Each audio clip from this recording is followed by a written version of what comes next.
I come from a small country located in Europe, or in the area of the Balkans, called Albania. That was one of the most isolated countries during our communist period, so to speak. So isolated that people could not go in, and especially people could not go out. Therefore, there was a complete lack of information about this country, and also lack of information about the world in the country, except for what the regime wanted us to know. Therefore, when the system collapsed, the nature of the change was really drastic. It was like within the night we were not what we were anymore. Therefore, the country entered a so-called transition period, within which we had to catch up in a very short period of time with what the rest of the world had been doing until then, which is a complex phenomena. It of course has many negative sides, because then you really need to rush and do things in a hurry, but it has some positive phenomena, because there is a lot of energy in trying to do things and change things and trying to catch up. Therefore, I can say that our organization is part of this amalgamic kind of transformation period that has happened in Albania. Before that, the organization is called Tirana Institute for Contemporary Art, or shortly TICA. Before that, we had another organization that was mainly in charge of organizing a big international art event, which was the Tirana Biennial, and that was called Tirana Biennial Institute.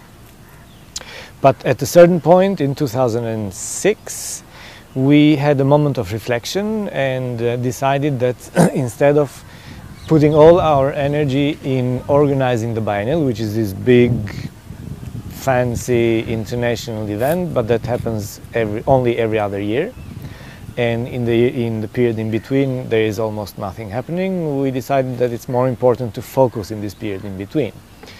And therefore we joined forces with a couple of other initiatives. One of them was already existing, one of them wanted to come into existence, and therefore decided to merge and create the Tirana Institute for Contemporary Art that would take the biennial in as part of what we do, actually. And that's how TICA was born in 2006.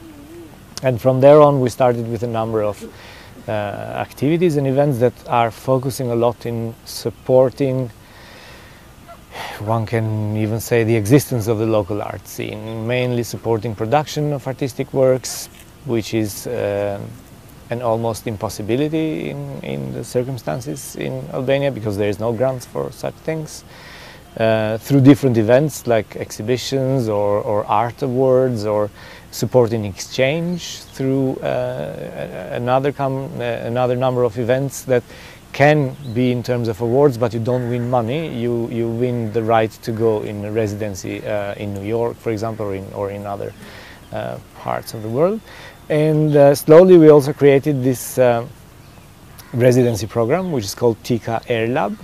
In the beginning it was just TICA Air, and it started in 2007, and we managed to keep up with it, not on a very regular basis, until we met with Prince Claus, or we came into contact with Prince Claus Fund, that showed an interest in supporting this initiative. So the grant from Prince Claus is targeting our residency program, not the other events that we do through TICA.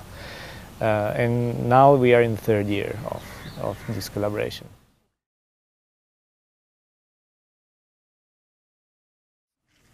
I think it's in the nature of this structure of network partnership that collaborations will always be born in these meetings. Even though it might not happen from the very beginning, and also for us, I have to say that we are super happy with the support from Prince Claus, also because Albania and the Balkans, they have not been part of the interest fields, geographically speaking, for Prince Claus or other Dutch organizations. The focus has been more in Latin America, Asia and Africa. But it was them that took the initiative. We had a previous collaboration during the biennial, which was, we applied for a grant for the event, and then that led to the 3-year-long support, which I think it's a first try also for the foundation itself to support the organization from this area. And they were interested in our already existing network in the region. So these residencies that we are organizing, they are focusing on bringing together artists from the different countries in the region there, even though it's open to artists from all over the world. But the structure of the meetings, especially the mid-year meetings of the network partners, it's amazing because first of all it brings you to places and countries that you might not have a chance to go otherwise, and it creates these encounters with people. Not only like you meet the network partners or the members of the network partnership in the real circumstances and contexts where they work. We don't meet in Amsterdam around the table and talk about things in a more abstract way, which we do, but we really get to experience what they experience in their everyday life. You get to know a scene, you get to know people, you get to see the conditions in which they work and problems they are faced with. So it's very revelatory. I think it's really great experiences that you don't want to miss. And as I said, collaborations between the partners themselves might not come out just from the very first meeting. It might even not happen during the time that you are member of the network. But once you establish the contacts, they sort of live their own life, and at a second step or a second stage, something will surely come out or up from there.